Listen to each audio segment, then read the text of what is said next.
Hello दोस्तों, नमस्कार। मैं भी एक आप सभी का बहुत बहुत स्वागत करता हूं एक और नए क्लास में। तो साथियों, जैसा कि एसएससी एमटीएस का एग्ज़ाम 4 फरवरी से शुरू हो रहे हैं और एसएससी एमटीएस एग्ज़ाम के लिए जो मेन सब्जेक्ट है वो जीके जीएस है। और इन जीके जीएस से एमटीएस एग्ज़ाम के शिफ्ट में 25 क्वेश्चन पूछे आएंगे। तो साथियों, आज की इस क्लास में हम लोग जीके जीएस को एक ही क्लास में समाप्त करने का प्रयास करेंगे। जो एसएससी एमटीएस हवलदार के शिफ्ट में जहाँ जहाँ से टॉपिक पूछे जाते हैं, तो उन सभी टॉपिक को आज के इस क्लास में हम लोग समाप्त करने का प्रयास करेंगे। तो इस क्लास में हम लोग static GK, history, polity, economics और करंट अफेयर के सभी सवालों को डिस्कस करने वाले बहुत ही अच्छी तरीके से एक एक क्वेश्चन को इस क्लास में हम लोग डिस्कस करने वाले हैं। तो ये क्लास आपके एग्जाम के लिए मोस्ट इंपॉर्टेंट साबित हो सकते हैं। यदि आपने ये पूरे 120 क्वेश्चन तैयार कर लिया तो समझिए जो आपके पेपर में 25 क्वेश्चन पूछे जाते हैं, कुछ ना कुछ तो ये क्लास आपको पूरे 15 सवाल दे सकता है, केवल एक ही क्लास। जो सबसे अधिक महत्वपूर्ण सवाल है वो सवाल आज की इस क्लास में हम लोग डिस्कस करने वाले हैं और सारे टॉपिक को कवर करने का प्रयास करेंगे। तो साथियों, आप सभी से प्लीज रिक्वेस्ट करेंगे कि आप अपने एग्जाम से पहले इस 120 क्वेश्चन को जरूर तैयार करिएगा। इसमें हम ज्यादा समय नहीं लेंगे, यहां से आप अपनी तैयारी के ऊपर रखिए। प्लस इस क्लास को एज आप टेस्ट लीजिए कि देखिए कि आप सभी का इन 120 क्वेश्चन में कितना स्कोर हो पा रहा है, कि आप सभी का इस तरह के सवालों को तैयारी है कि नहीं। बहुत ही अच्छी तरीके से हम लोग एक एक क्वेश्चन को डिस्कस करने वाले हैं। ओके, तो चलिए क्लास को शुरू करते हैं। टारगेट भी आपका है 120 क्वेश्चन में से पूरे 100 क्वेश्चन आपको सही करना है। तो साथियों, यहां से आप पढ़ सकते हैं, यही सवाल आएगा आपके पेपर में। यदि आपने 120 क्वेश्चन को तैयार कर लिया तो समझिए पूरे 25 के 25 क्वेश्चन मिल सकते हैं, क्योंकि जितने महत्वपूर्ण प्रश्न बढ़ रहे हैं अभी तक, सारे प्रश्न इस क्लास में हम लोग डिस्कस करने वाले हैं। तो प्लीज रिक्वेस्ट करेंगे एक बार फिर से कि इस 120 क्वेश्चन को आप जरूर पूरा तैयार करिए। ओके, तो एमटीएस एग्जाम के लिए डेली क्लास सुबह 8 बजे हो रही है और एग्जाम 7 बजे हो रही है। ठीक है, टारगेट 4 फरवरी हमारा इस टाइम है। तो चलिए दोस्त, आज का पहला प्रश्न देखते हैं। आपकी स्क्रीन पर ये रहा। सुग्गी भारत के किस राज्य का एक प्रसिद्ध लोक नृत्य है? बताइए, सुग्गी भारत के किस राज्य का एक प्रसिद्ध लोक नृत्य है? तो सुग्गी भारत के कर्नाटक राज्य का एक प्रसिद्ध लोक नृत्य है। ऑप्शन ए राइट आंसर है। नेक्स्ट अगला सवाल को देखिएगा। क्वेश्चन नंबर 2 का राइट आंसर क्या बनेगा? सामुदायिक विकास कार्यक्रम किस पंचवर्षीय योजना के तहत था? सामुदायिक विकास कार्यक्रम किस पंचवर्षीय योजना के तहत था? तो ये पहली पंचवर्षीय योजना के तहत था। जो सामुदायिक विकास कार्यक्रम, पहली पंचवर्षीय योजना 1951 में शुरू हुआ था और 56 में समाप्त हो गया था, जो कि पंडित जवाहरलाल नेहरू द्वारा शुरू किया गया था। तो इस सवाल का बी ऑप्शन राइट आंसर है। अगला सवाल कॉल करिएगा। क्वेश्चन नंबर 3 को, भारतीय संविधान का अनुच्छेद 243 के किससे संबंधित है? बताइए, भारतीय संविधान का जो अनुच्छेद 243 के है यह किससे संबंधित है? तो ये पंचायतों के चुनाव से संबंधित है, अनुच्छेद 243 के। सी ऑप्शन राइट आंसर है। अगला सवाल को देखिएगा। क्वेश्चन नंबर 4 को, पहला खेलो इंडिया विंटर गेम्स किस वर्ष आयोजित किया गया था? बताइए, पहला खेलो इंडिया विंटर गेम्स किस वर्ष में आयोजित किया गया था? तो ये आयोजित किया गया था 2020 में। बी ऑप्शन बिल्कुल राइट आंसर है। अगला सवाल को देखिएगा। क्वेश्चन नंबर 5 को, निम्नलिखित में से कौन सा राज्य फ्लोट फेस्टिवल मनाता है? बताइए, कौन सा राज्य फ्लोट फेस्टिवल को मनाता है? तो तमिलनाडु राज्य मनाता है फ्लोट फेस्टिवल को। ऑप्शन ए राइट आंसर है। अगला सवाल को देखिएगा। क्वेश्चन नंबर 6 का राइट आंसर क्या बनेगा? निम्नलिखित में से किस वर्ष भारत में पहला रेडियो शो प्रसारित किया गया था? तो साथियों, किस वर्ष भारत में पहला रेडियो शो प्रसारित किया गया था? तो वर्ष 1923 में किया गया था भारत में पहला रेडियो शो प्रसारित, जो कि ऑप्शन है बिल्कुल राइट आंसर है। अगला सवाल कॉल करिएगा। क्वेश्चन नंबर 7 को, भारत ने किस वर्ष राष्ट्रमंडल खेलों की मेजबानी की थी? बताइए, भारत ने किस वर्ष राष्ट्रमंडल खेलों की मेजबानी किया था? तो ये 2010 में किया था। बी ऑप्शन राइट आंसर है। अगला सवाल को देखिएगा। क्वेश्चन नंबर 8 को, किस वर्ष पाकिस्तान ने कबड्डी सर्कल स्टाइल विश्व कप जीता था? बताइए, किस वर्ष पाकिस्तान ने कबड्डी विश्व कप जीत लिया था?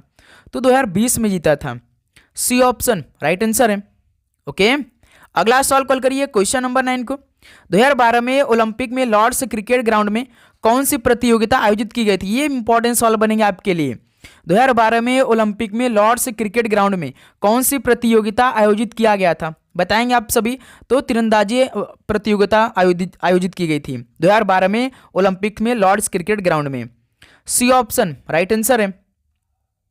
अगला सवाल को देखिएगा। तो साथियों आगे बढ़ने से पहले जो एसएससी एमटीएस एग्जाम 2026 के लिए आपका मेन सब्जेक्ट यानी पेपर में छपने वाला जो प्रश्न है, तो जीके जीएस करंट अफेयर के पूरे आपको 20 टेस्ट मिलेंगे और इन 20 टेस्ट में पूरे 500 क्वेश्चन आपको मिलेंगे और इंग्लिश की ये पूरे 20 टेस्ट मिलेगा और इन इंग्लिश में पूरे 500 क्वेश्चन मिले, यानी आपने ये 1000 क्वेश्चन तैयार कर लिया तो समझिए आपका लगभग एमटीएस हवलदार का जो तैयारी हुआ पूरी हो जाएगी बहुत अच्छी तरीके से, क्योंकि एक एक क्वेश्चन एमटीएस के शिफ्ट के हिसाब से तैयार किया गया, जैसे सवाल पूछे गए प्लस एसएससी के सारे जितने भी नए पैटर्न पे सवाल पूछे सारे सवाल इस टेस्ट में तैयार हो चुका है।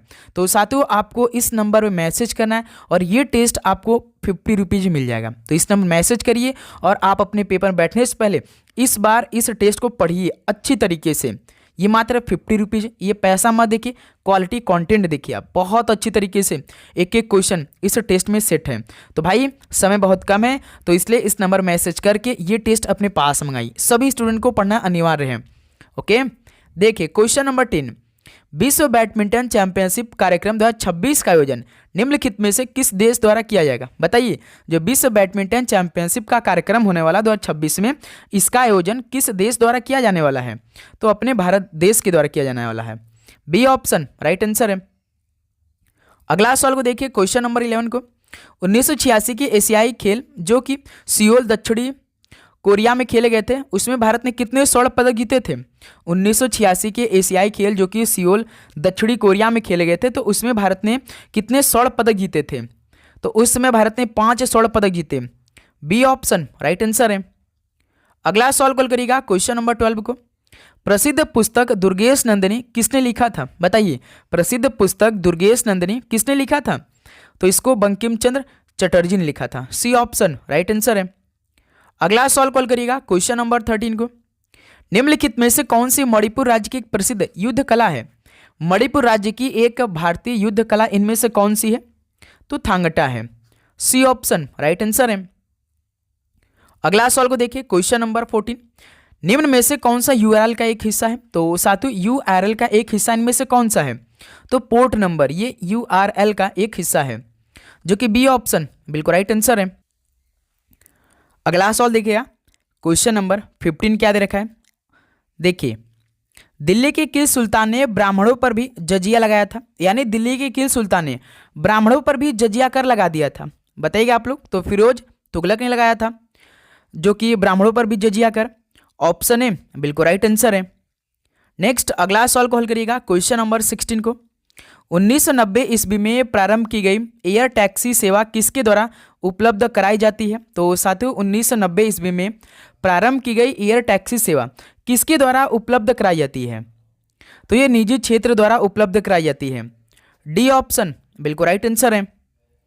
अगला सवाल कॉल करिएगा क्वेश्चन नंबर 17 को, मध्य प्रदेश सरकार द्वारा 24 जनवरी 2021 को राष्ट्रीय बालिका दिवस के अवसर पर बेटी बचाओ बेटी पढ़ाओ योजना के तहत शुरू किए गए अभियान का नाम बताइए। तो साथियों मध्य प्रदेश सरकार द्वारा 24 जनवरी 2021 को राष्ट्रीय बालिका दिवस के अवसर पर बेटी बचाओ बेटी पढ़ाओ योजना के तहत शुरू किए गए अभियान का नाम क्या रखा गया था? बताइए। तो पंख अभियान नाम रखा गया था। डी ऑप्शन राइट आंसर है। अगला सवाल कॉल करिएगा क्वेश्चन नंबर 18 को, भारतीय इतिहास में अथबिका राज्य के रूप में किसे संदर्भित किया गया था? तो साथियों भारतीय इतिहास में अथबिका राज्य के रूप में किसे संदर्भित किया गया था? तो ये वन साम्राज्य को संदर्भित किया गया था, जो कि अथबिका राज्य के रूप में। सी ऑप्शन राइट आंसर है। अगला सवाल कॉल करिएगा क्वेश्चन नंबर 19 को, हर्षवर्धन के दरबारी कवि कौन थे? हर्षवर्धन के दरबारी कौन थे भाई? बताएंगे आप लोग। तो बाणभट्ट थे जो कि हर्षवर्धन के दरबारी कवि। सी ऑप्शन राइट आंसर है। अगला सवाल कॉल करिए क्वेश्चन नंबर 20 को, निम्नलिखित में से कौन सा गुप्त शासक घटोत्कच का उत्तराधिकारी बना था? बताएंगे आप लोग। गुप्त शासक घटोत्कच का उत्तराधिकारी कौन बना था? तो चंद्रगुप्त प्रथम बना था। बी ऑप्शन राइट आंसर है। अगला सवाल कॉल करिएगा क्वेश्चन नंबर 21 को, चोल साम्राज्य में वेट्टी शब्द किससे संबंधित है? चोल साम्राज्य में वेट्टी शब्द ये किससे संबंधित है? तो ये जबरन श्रम से संबंधित है, जो चोल साम्राज्य में वेट्टी शब्द है। सी ऑप्शन राइट आंसर है। अगला सवाल कॉल करिएगा क्वेश्चन नंबर 22, निम्नलिखित में से किस विश्वविद्यालय की स्थापना पाल शासकों ने की थी? बताइए, किस विश्वविद्यालय की स्थापना पाल शासकों ने किया था? तो विक्रमशिला विश्वविद्यालय की। ऑप्शन ए बिल्कुल राइट आंसर है। नेक्स्ट अगला सवाल को देखिएगा, क्वेश्चन नंबर 23 को। मृच्छकटिका नाटक निम्नलिखित में से किसने लिखा था? मृच्छकटिका नाटक किसने लिखा था? तो ये शूद्रक ने लिखा था मृच्छकटिका नाटक को। सी ऑप्शन राइट आंसर है। अगला सवाल को देखिएगा, क्वेश्चन नंबर 24 का राइट आंसर क्या होगा? किस प्रसिद्ध शासक को द्वितीय अशोक के नाम से भी जाना जाता था? तो साथियों किस प्रसिद्ध शासक को द्वितीय अशोक के नाम से जाना जाता था? तो कनिष्क को भाई द्वितीय अशोक के नाम से जाना जाता था। डी ऑप्शन राइट आंसर है। अगला सवाल कॉल करिए, क्वेश्चन नंबर 25 को। मोहम्मद बिन तुगलक ने यानी मोहम्मद बिन तुगलक के सिंहासन का उत्तराधिकारी निम्नलिखित में से कौन था? बताइए, मोहम्मद बिन तुगलक के सिंहासन का उत्तराधिकारी इनमें से कौन है? तो फिरोज शाह तुगलक था। डी ऑप्शन राइट आंसर है। चलिए अगला सवाल कॉल करिएगा, क्वेश्चन नंबर 26 को। प्लासी के युद्ध के समय मुगल सम्राट कौन था? बताइए, प्लासी के युद्ध के समय मुगल सम्राट कौन था? तो उस समय आलमगीर द्वितीय था। ऑप्शन ए राइट आंसर है। अगला सवाल कॉल करिए, क्वेश्चन नंबर 27 को। बाबर ने महमूद लोदी और सुल्तान नुसरत शाह को 1529 में किसके युद्ध में हराकर भारत में मुगल शासन की स्थापना की? बताइए, बाबर ने महमूद लोदी और सुल्तान नुसरत शाह को 1529 में किसके युद्ध में हराकर भारत में जो कि मुगल शासन की स्थापना किया था? तो याद रखिए 1529 में कौन सी युद्ध हुआ था? घाघरा की युद्ध हुआ था। तो किसी ऑप्शन बिल्कुल राइट आंसर है। पानीपत की युद्ध आप याद रखिएगा, पहला पानीपत आपका 1526 में हुआ था, दूसरा आपका हुआ था 1556 में, तीसरा 1761 में। ये तीनों याद रखिए, ये इनमें से कोई ना कोई एक सवाल जरूर पूछ देगा, पहला दूसरा तीसरा जरूर पूछेगा। ओके, 1529 में घाघरा की युद्ध। ओके, अगला सवाल को देखेंगे, क्वेश्चन नंबर 28 को। मिर्जा कामरान किस मुगल सम्राट का भाई था? बताइए, जो मिर्जा कामरान था वो किस मुगल सम्राट का भाई था? तो ये हुमायूं का भाई था। ऑप्शन ए राइट आंसर है। अगला सवाल कॉल करिए, क्वेश्चन नंबर 29 को। खतौली का युद्ध जो कि 1517 में हुआ था, राणा संगा के अधीन मेवाड़ राज्य और किसके बीच हुआ था? खतौली का युद्ध 1517 में राणा संगा के अधीन मेवाड़ राज्य और किसके बीच हुआ था? तो ये इब्राहिम लोदी के बीच हुआ था। सी ऑप्शन राइट आंसर है। अगला सवाल कॉल करिएगा, क्वेश्चन नंबर 30 को। राजा राम मुगलों के विरुद्ध निम्नलिखित में से किस विद्रोह की अगुवाई कर रहे थे? तो साथियों राजा राम मुगलों के विरुद्ध किस विद्रोह की अगुवाई कर रहे थे? बताइए, तो याद रखिएगा वो जाट के विरुद्ध अगुवाई कर रहे थे। सी ऑप्शन राइट आंसर है। अगला सवाल कॉल करिए, क्वेश्चन नंबर 31 को। भारत में कौन सा अधिनियम 3 सूचियों के आधार पर केंद्र और इकाइयों के बीच शक्तियों का विभाजन करता है? तो साथियों भारत में कौन सा अधिनियम 3 सूचियों के आधार पर केंद्र और इकाइयों के बीच शक्तियों का विभाजन करता है? तो 1935 का।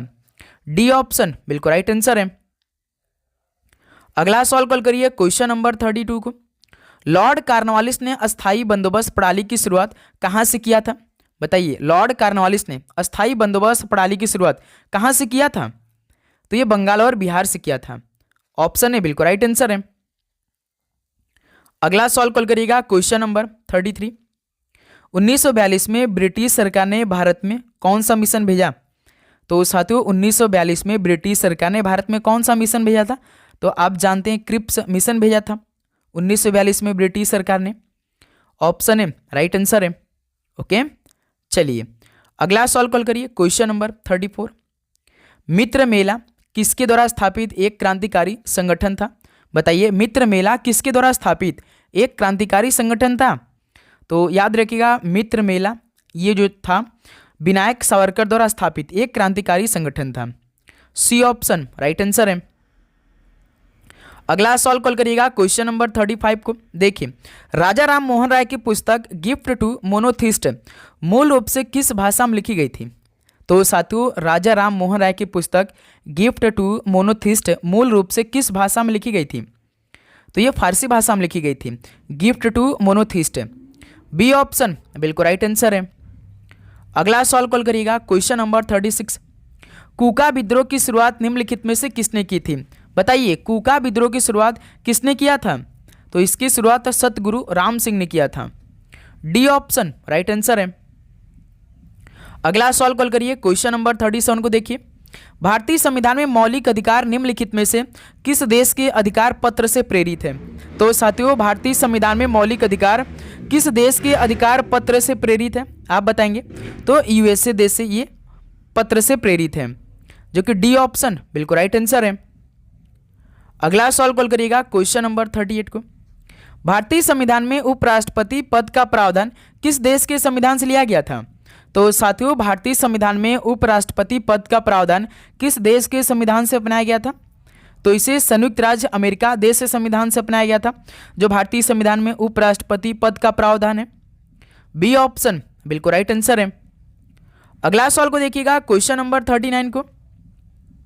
भारत के संविधान का कौन सा अनुच्छेद प्रत्येक राज्य के लिए एक राज्यपाल का प्रावधान करता है? तो साथियों, भारत के संविधान का कौन सा अनुच्छेद प्रत्येक राज्य के लिए एक राज्यपाल का प्रावधान करता है, बताइए। तो अनुच्छेद 153 करता है। सी ऑप्शन राइट आंसर है। ओके, अगला सवाल कॉल करिए, क्वेश्चन नंबर 40 को। मौलिक कर्तव्यों के संबंध में निम्नलिखित में से कौन सा अनुच्छेद राष्ट्रगान के सम्मान से संबंधित है? मौलिक कर्तव्यों के संबंध में कौन सा अनुच्छेद राष्ट्रगान के सम्मान से संबंधित है? तो अनुच्छेद 51A संबंधित है भाई। ओके, जो कि राष्ट्रगान के सम्मान से है। सी ऑप्शन बिल्कुल राइट आंसर है। अगला सवाल कॉल करिए, क्वेश्चन नंबर 41। भारतीय संविधान का भाग 16वां ये किससे संबंधित है? भारतीय संविधान का जो भाग 16वां ये किससे संबंधित है? तो ये कुछ वर्गों से संबंधित विशेष प्रावधान से संबंधित है, जो भाग 16 है। बी ऑप्शन बिल्कुल राइट आंसर हो जाएंगे। अगला सवाल को देखिएगा, क्वेश्चन नंबर 42। राज्य लोक सेवा आयोग भारतीय संविधान की 7वीं अनुसूची की किस सूची के अंतर्गत आता है? राज्य लोक सेवा आयोग भारतीय संविधान की 7वीं अनुसूची की किस सूची के अंतर्गत आता है, बताएंगे आप लोग। तो ये राज्य सूची के अंतर्गत आता है, जो कि ऑप्शन है बिल्कुल राइट आंसर हो जाएंगे। ओके, चलिए अगला सवाल कॉल करिए, क्वेश्चन नंबर 43।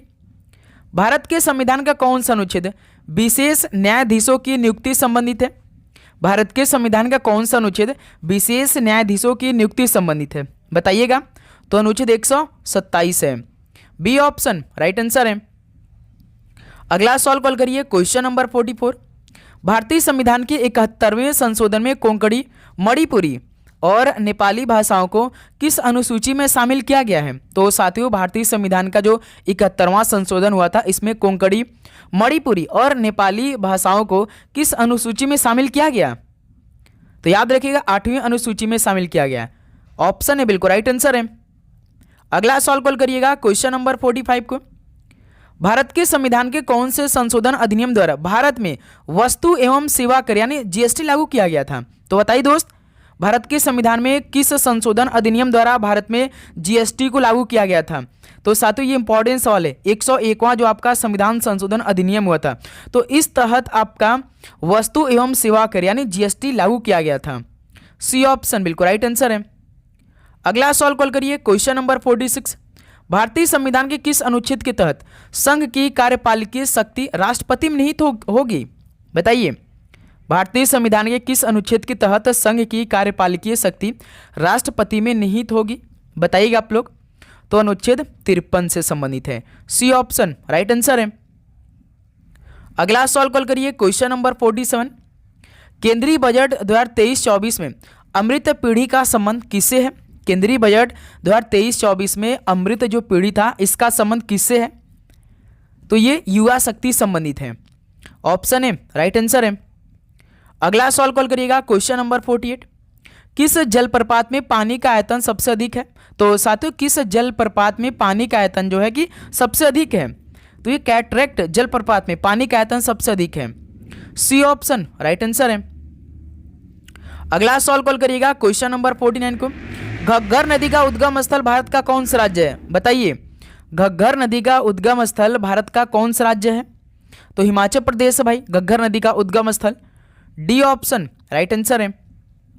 अगला सवाल कॉल करिएगा, क्वेश्चन नंबर 50 को। निम्नलिखित में से कौन सी एक नदी का उद्गम पश्चिम घाट से होता है, बताइए।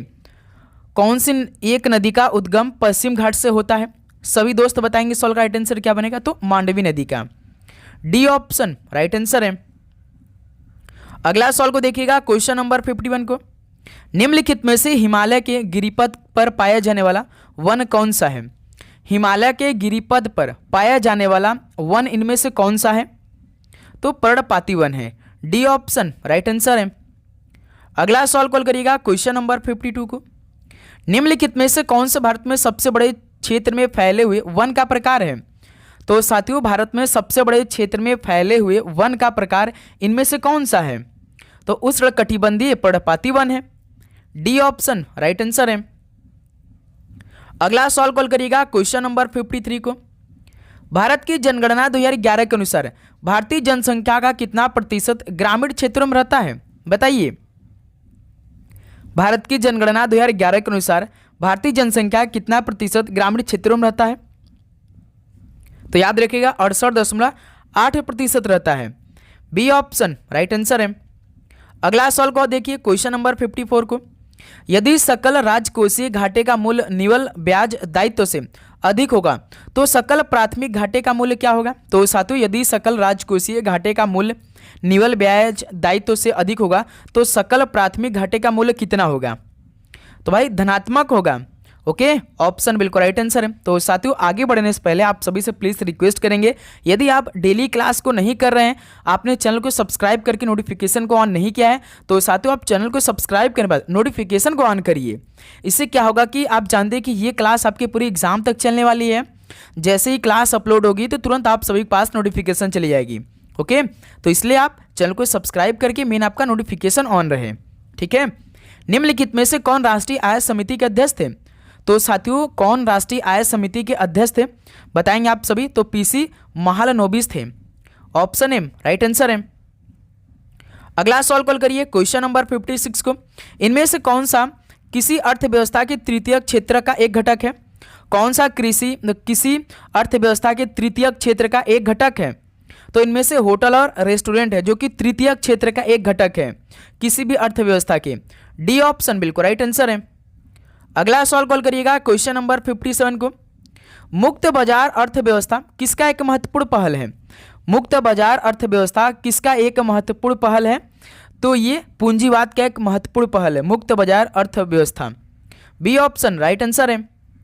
अगला सवाल कॉल करिएगा क्वेश्चन नंबर 58 को। अचल पूंजी के उपभोग को किसके रूप में भी जाना जाता है? अचल पूंजी के उपभोग को किसके रूप में भी जाना जाता है? तो इसे मूल्यह्रास के रूप में भी जाना जाता है, ऑप्शन ए राइट आंसर है। अगला सवाल कॉल करिएगा क्वेश्चन नंबर 59 को। भारतीय रिजर्व बैंक का राष्ट्रीयकरण कब हुआ था? बताइए। भारतीय रिजर्व बैंक का राष्ट्रीयकरण कब हुआ था, किस वर्ष में हुआ था? तो 1 जनवरी 1949 को भारतीय रिजर्व बैंक का राष्ट्रीयकरण हुआ था, जो कि बी ऑप्शन बिल्कुल राइट आंसर है। अगला सवाल कॉल करिएगा क्वेश्चन नंबर 60 को। निम्नलिखित में से भारत में कौन सा कागजी मुद्रा का उदाहरण है? तो साथियों, भारत में कौन सा कागजी मुद्रा का उदाहरण इनमें से है? तो ध्यान रखिएगा, जो 200 रुपये का बैंक चेक होता है ये भारत में कागजी मुद्रा का उदाहरण है, बी ऑप्शन बिल्कुल राइट आंसर है। अगला सवाल कॉल करिएगा क्वेश्चन नंबर 61 को। ऑस्ट्रेलियन ओपन 2025 में पुरुष एकल खिताब विजेता जेनिक सिनर ने किसे हराया था?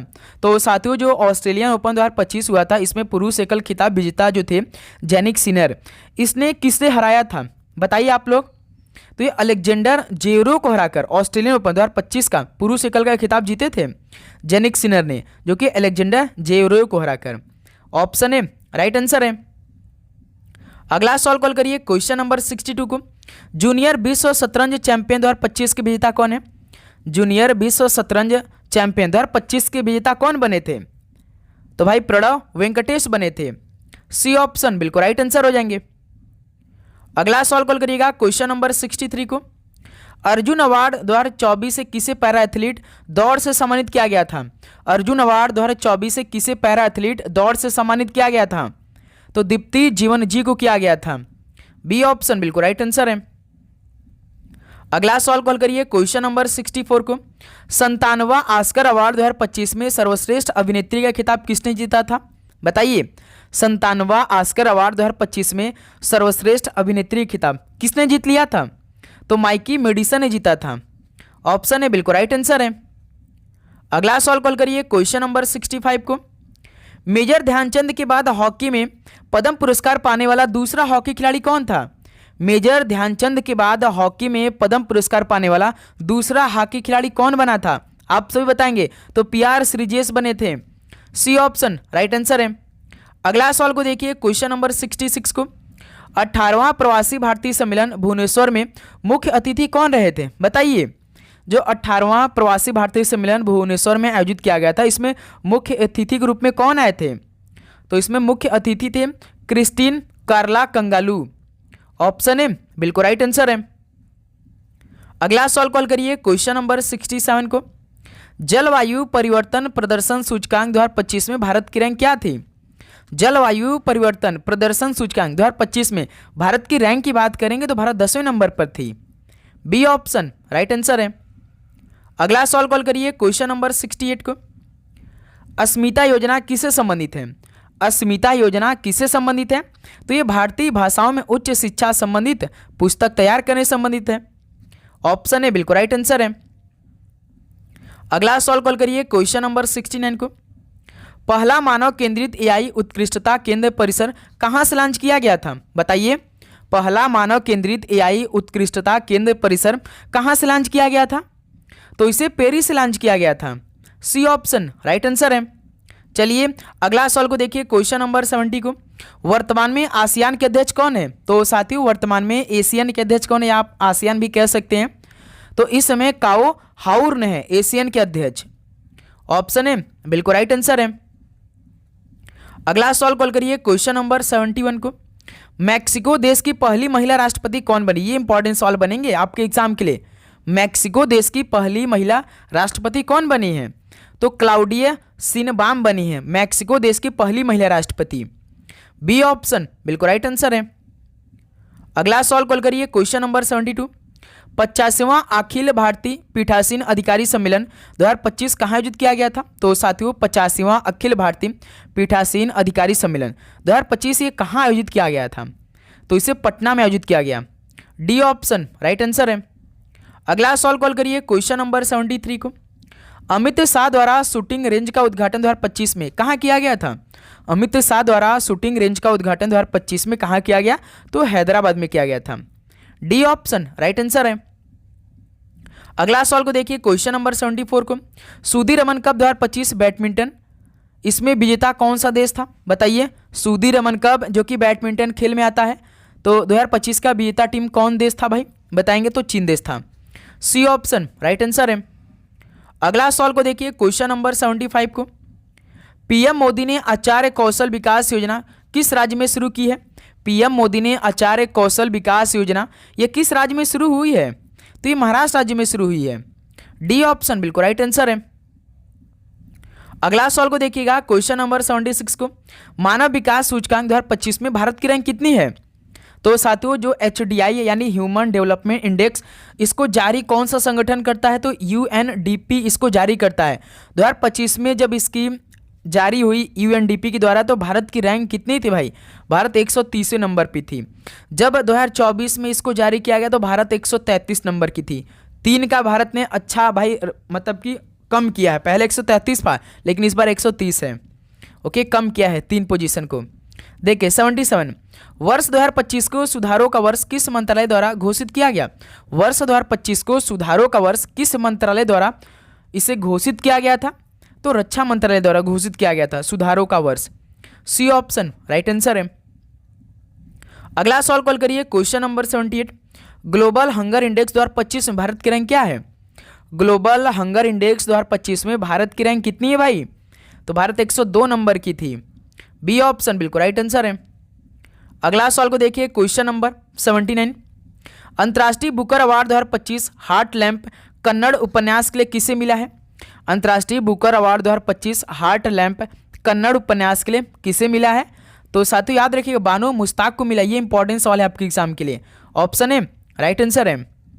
अगला सवाल को हल करिए, क्वेश्चन नंबर 80 को, 2025 में निम्नलिखित में से किसने इंडिया AI लॉन्च किया? तो साथियों 2025 में किसने इंडिया AI को लॉन्च किया है? तो याद रखिए केंद्रीय IT मंत्री लॉन्च किया है। सी ऑप्शन राइट आंसर है। अगला सवाल कॉल करिए, क्वेश्चन नंबर 81, विश्व मुक्केबाजी कप 2025 में स्वर्ण पदक जीतने वाले पहले भारतीय मुक्केबाज कौन है? तो साथियों विश्व मुक्केबाजी कप 2025 में स्वर्ण पदक जीतने वाले पहले भारतीय मुक्केबाज कौन है? बताइए। तो हितेश गुलिया हैं। बी ऑप्शन बिल्कुल राइट आंसर है। अगला सवाल कॉल करिए क्वेश्चन नंबर 82। अप्रैल 2025 में भारत और इटली ने निम्नलिखित में से किस क्षेत्र में सहयोग बढ़ाकर अपनी रणनीतिक साझेदारी को मजबूत किया? बताइए, अप्रैल 2025 में भारत और इटली ने किस क्षेत्र में सहयोग बढ़ाकर अपनी रणनीतिक साझेदारी को मजबूत किया है? बताइए किस क्षेत्र में? तो भाई व्यापार, रक्षा, स्वच्छ ऊर्जा और कनेक्टिविटी के क्षेत्र में रणनीतिक साझेदारी को मजबूत किया है। Okay, C option right answer है। अगला सवाल कॉल करिए क्वेश्चन नंबर 83 को। 24 फरवरी से 28 फरवरी तक मनाया गया वित्तीय साक्षरता सप्ताह 2025 की थीम क्या थी? बताइए, 24 फरवरी से लेकर 28 फरवरी तक मनाया गया वित्तीय साक्षरता सप्ताह 2025 की थीम क्या थी? तो इसकी थीम वित्तीय साक्षरता, महिलाओं की समृद्धि था। सी ऑप्शन बिल्कुल राइट आंसर है। तो साथियों प्लीज़ आप सभी से रिक्वेस्ट करेंगे कि आप पूरे क्वेश्चन को आप जरूर तैयार करिए भाई। ओके, देखिए क्वेश्चन नंबर 84। नवंबर 2024 में 55वें भारतीय अंतर्राष्ट्रीय फिल्म महोत्सव की मेजबानी किस शहर ने की? नवंबर 2024 में 55वें भारतीय अंतर्राष्ट्रीय फिल्म महोत्सव की मेजबानी किस शहर ने किया था? बताइए, तो पणजी शहर ने किया था। डी ऑप्शन राइट आंसर है। अगला सवाल कॉल करिए क्वेश्चन नंबर 85 को। अक्टूबर 2024 में निम्नलिखित में से किसने भारतीय तटरक्षक बल के 26वें महानिदेशक रूप में शपथ ली? तो साथियों अक्टूबर 2024 में किसने भारतीय तटरक्षक बल के 26वें महानिदेशक रूप में शपथ लिया था? बताइए आप लोग। तो परमेश शिवमणि ने लिया था। ऑप्शन ए बिल्कुल राइट आंसर हो जाएंगे। अगला सवाल कॉल करिए question number 86। Space x mission 2025 का नाम क्या है जो अंतरिक्ष यात्रियों को सीधे पृथ्वी के ध्रुवीय क्षेत्रों पर ले जाएगा? बताइए, स्पेस एक्स मिशन 2025 का नाम क्या है जो अंतरिक्ष यात्रियों को सीधे पृथ्वी के ध्रुवीय क्षेत्रों पर ले जाएगा? तो इसका नाम क्या है भाई? फ्रेम 2 है। डी ऑप्शन बिल्कुल राइट आंसर है। अगला सवाल कॉल करिएगा क्वेश्चन नंबर 87 को। 2024 में भारतीय सेमीकंडक्टर मिशन के तहत भारत के पहले वाणिज्यिक सेमीकंडक्टर निर्माण संयंत्र की स्थापना के लिए किस राज्य का चयन किया गया? तो साथियों 2024 में भारतीय सेमीकंडक्टर मिशन के तहत भारत के पहले वाणिज्यिक सेमीकंडक्टर निर्माण संयंत्र की स्थापना इसके लिए किस राज्य का चयन किया गया था? तो गुजरात राज्य का चयन किया गया था। ओके, भारतीय सेमीकंडक्टर मिशन के तहत। डी ऑप्शन राइट आंसर है। अगला सवाल कॉल करिए क्वेश्चन नंबर 88। कौन सा देश 2025 फीफा क्लब विश्व कप की मेजबानी करेगा जिसमें दुनिया भर के शीर्ष फुटबॉल क्लब भाग लेंगे? बताइए, कौन सा देश 2025 फीफा क्लब विश्व कप की मेजबानी करने वाला किया था भाई, जिसमें दुनिया भर के शीर्ष फुटबॉल क्लब भाग लिया था? बताएंगे, तो संयुक्त राज्य अमेरिका ने किया। सी ऑप्शन राइट आंसर है। अगला सवाल को देखिएगा क्वेश्चन नंबर 89 को। जनवरी 2025 में इसरो के 2026 के आगामी मिशनों पर उच्च स्तरीय समीक्षा बैठक की अध्यक्षता किसने किया? ये इंपॉर्टेंट सवाल बनेंगे आपके एग्जाम के लिए। जनवरी 2025 में इसरो के 2025 के जो जितने भी आगामी मिशन थे इस पर उच्च स्तरीय समीक्षा जो बैठक हुई थी इसकी अध्यक्षता किसने किया था? तो डॉक्टर जितेंद्र सिंह ने किया था। बी ऑप्शन राइट आंसर है। अगला सवाल कॉल करिएगा क्वेश्चन नंबर 90 को। निम्नलिखित में से किस शहर ने नवंबर 2024 में यूरोपियन पॉलिटिकल कम्युनिटी समिट की मेजबानी की? बताइए, किस शहर ने नवंबर 2024 में यूरोपियन पॉलिटिकल कम्युनिटी समिट की मेजबानी किया था? तो भाई बुडापेस्ट शहर ने किया था। ऑप्शन ए बुडापेस्ट बिल्कुल राइट आंसर है। अगला सवाल को देखिए क्वेश्चन नंबर 91 को। जनवरी 2025 में निम्नलिखित में से किसे नागरिक उड्डयन महानिदेशालय यानी डीजीसीए का महानिदेशक नियुक्त किया गया था? तो साथियों जनवरी 2025 की बात हो रहा है। किसे नागरिक उड्डयन महानिदेशालय यानी डीजीसीए का महानिदेशक नियुक्त किया गया? तो फैज अहमद किदवई किया गया। सी ऑप्शन राइट आंसर है। अगला सवाल कॉल करिए क्वेश्चन नंबर 92। मार्च 2025 में भारत द्वारा किस देश से आयातित 5 उत्पादों पर एंटी डंपिंग शुल्क लागू किया गया? तो साथियों मार्च 2025 में भारत द्वारा किस देश से आयातित 5 उत्पादों पर एंटी डंपिंग शुल्क लागू किया गया? बताएंगे आप लोग। तो चीन देश के। ऑप्शन है बिल्कुल राइट आंसर है। ओके, अगला सवाल कॉल करिएगा क्वेश्चन नंबर 93 को। 2025 में प्रथम महिला हॉकी इंडिया लीग की मेजबानी निम्नलिखित में से किस शहर में की गई? 2025 में पहले महिला हॉकी इंडिया लीग की मेजबानी किस शहर में किया गया था? तो वह रांची में किया गया, जो कि ऑप्शन है बिल्कुल राइट आंसर है। अगला सवाल कॉल करिए क्वेश्चन नंबर 94। निम्नलिखित में से 2025 में संयुक्त सैन्य अभ्यास धर्म गार्जियन छठवां भारत के साथ कौन सा देश था? तो साथियों 2025 में जो संयुक्त सैन्य अभ्यास हुआ था धर्म गार्जियन छठवें में, भारत के साथ दूसरा देश कौन था? तो भारत के साथ जापान देश था इस अभ्यास में, धर्म गार्जियन 6 में। डी ऑप्शन राइट आंसर है। अगला सवाल कॉल करिए, क्वेश्चन नंबर 95 को देखिए। 96वां ऑस्कर पुरस्कार 2024 में सर्वश्रेष्ठ फिल्म कौन सी थी? तो साथियों 96वां ऑस्कर पुरस्कार 2024 में सर्वश्रेष्ठ फिल्म कौन सी थी? तो ओपेनहाइमर थी भाई, ऑप्शन है बिल्कुल राइट आंसर है। अगला सवाल कॉल करिए, क्वेश्चन नंबर 96 को। पेरिस ओलंपिक 2024 में सबसे युवा प्रतिभागी कौन था? पेरिस ओलंपिक 2024 में सबसे युवा प्रतिभागी कौन था, आप बताएंगे भाई। तो सबसे युवा प्रतिभागी बात करेंगे तो धिनिधु देशुंगु थे, जो कि तैराकी खेल से थे। बी ऑप्शन बिल्कुल राइट आंसर है। अगला सवाल कॉल करिए, क्वेश्चन नंबर 97 को। आईपीएल 2025 के दूसरे सबसे महंगे खिलाड़ी कौन बने थे? ये इंपॉर्टेंट सवाल बनेंगे आपके एग्जाम के लिए। आईपीएल 2025 के दूसरे सबसे महंगे खिलाड़ी कौन बने थे? तो श्रेयस अय्यर बने थे, ध्यान रखिएगा। बी ऑप्शन बिल्कुल राइट आंसर हो जाएंगे। यदि दोस्त मेरे हम आप सभी से पूछ दे कि पहले नंबर पे कौन था तो बता सकते हैं आप? चलिए कमेंट सेक्शन में बताइए कि आईपीएल 2025 के सबसे महंगा खिलाड़ी कौन बना था भाई। दूसरा नंबर पे तो श्रेयस अय्यर थे, लेकिन पहले नंबर बताइए आप सभी कौन खिलाड़ी थे भाई जो सबसे महंगे बिके थे। देखिए क्वेश्चन नंबर 98, निम्नलिखित में से महिला एशिया कप 2024 में श्रीलंका ने किस देश को हराकर खिताब जीता था? यानी महिला एशिया कप 2024 श्रीलंका ने जीत लिया था भाई, लेकिन किस देश को हराकर जीता था? तो अपने प्यारे भारत देश को हराकर जीता था भाई। बी ऑप्शन बिल्कुल राइट आंसर है। अगला सवाल कॉल करिए, क्वेश्चन नंबर 99, फ्रेंच ओपन 2024 में महिला एकल खिताब विजेता ईगा स्विटेक ने किसे हराया था? फ्रेंच ओपन 2024 में महिला एकल खिताब विजेता ईगा स्विटेक ने किसे हराकर अपना खिताब जीता था महिला एकल का? बताएंगे आप लोग। तो जैस्मिन पाओलिनी को हराकर, ऑप्शन ए बिल्कुल राइट आंसर है। अगला सवाल कॉल करिएगा, क्वेश्चन नंबर 100 देखिए।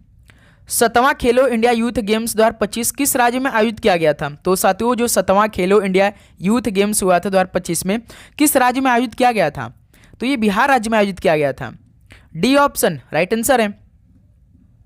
अगला सवाल कॉल करिए, question number 101, major Dhyan Chand award 2024 में कितने लोगों को दिया गया था? तो साथियों मेजर ध्यानचंद अवार्ड 2024 में कितने लोगों को दिया गया था? तो 4 लोगों को दिया गया। डी ऑप्शन राइट आंसर है।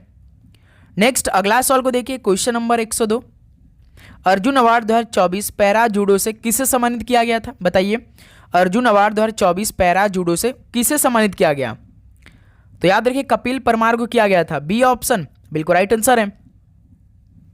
अगला सवाल कॉल करिए, question number 103, IIFA international Indian film academy 2025 में सर्वश्रेष्ठ अभिनेत्री कौन बनी थी? तो आईफा जो इंटरनेशनल इंडियन फिल्म एकेडमी 2025 हुआ था ये राजस्थान के जयपुर में हुआ था। तो इसमें सर्वश्रेष्ठ अभिनेत्री कौन बनी थी?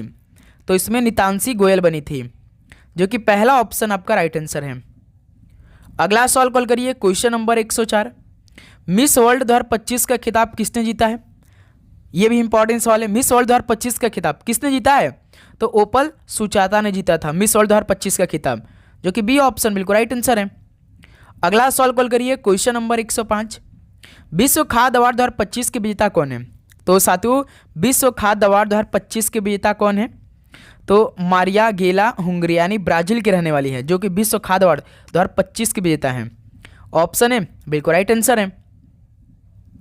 अगला सवाल कॉल करिए, क्वेश्चन नंबर 106, निम्नलिखित में से हालबर्ग अवार्ड 2025 के विजेता कौन है? बताइए, हालबर्ग अवार्ड 2025 के विजेता कौन है? तो गायत्री चक्रवर्ती हैं। ऑप्शन है बिल्कुल राइट आंसर है। अगला सवाल कॉल करिए, क्वेश्चन नंबर 107, भारत की कौन सी नदी बंगाल की खाड़ी में गिरती है? तो इनमें से भारत की कौन सी नदी है जो कि बंगाल की खाड़ी में गिरती है? तो गोदावरी नदी, जो कि भारत की सबसे बड़ी प्रायद्वीपीय नदी है गोदावरी नदी। ऑप्शन है बिल्कुल राइट आंसर है।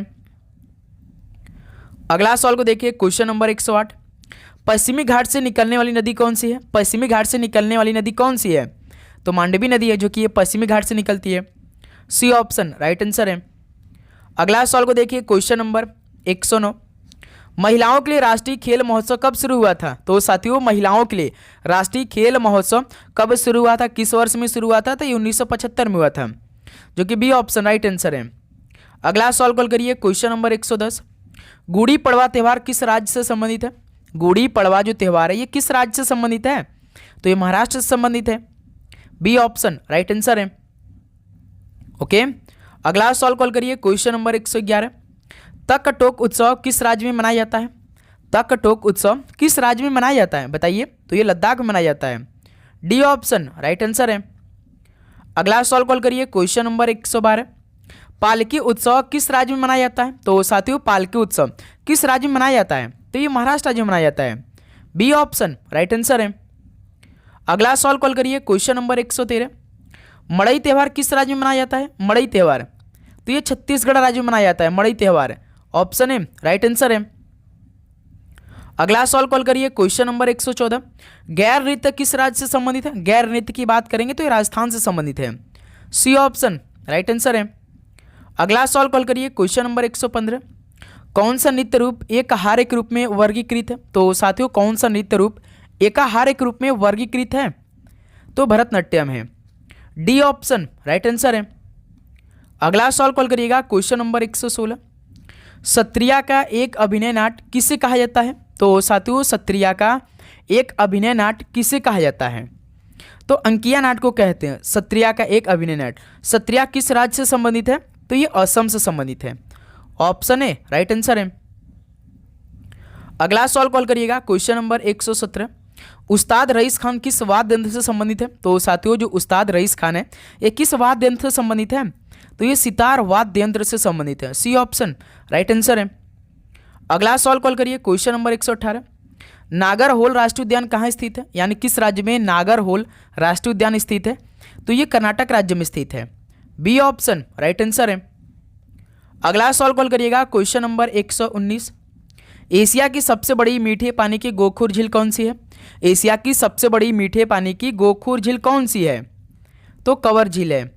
ऑप्शन है राइट आंसर है। चलिए लास्ट 120 नंबर का सवाल को हल करिए। भारतीय बीमा नियामक एवं विकास प्राधिकरण की स्थापना किस वर्ष की गई थी? तो साथियों भारतीय बीमा नियामक एवं विकास प्राधिकरण की स्थापना किस वर्ष में किया गया था? तो इसकी स्थापना 1999 में की गई। बी ऑप्शन राइट आंसर है। तो साथियों फाइनली 120 क्वेश्चन कंप्लीट होगा। जितने महत्वपूर्ण प्रश्न अभी तक बने थे सारे क्वेश्चन इस क्लास में हमने कवर करने का प्रयास किया है।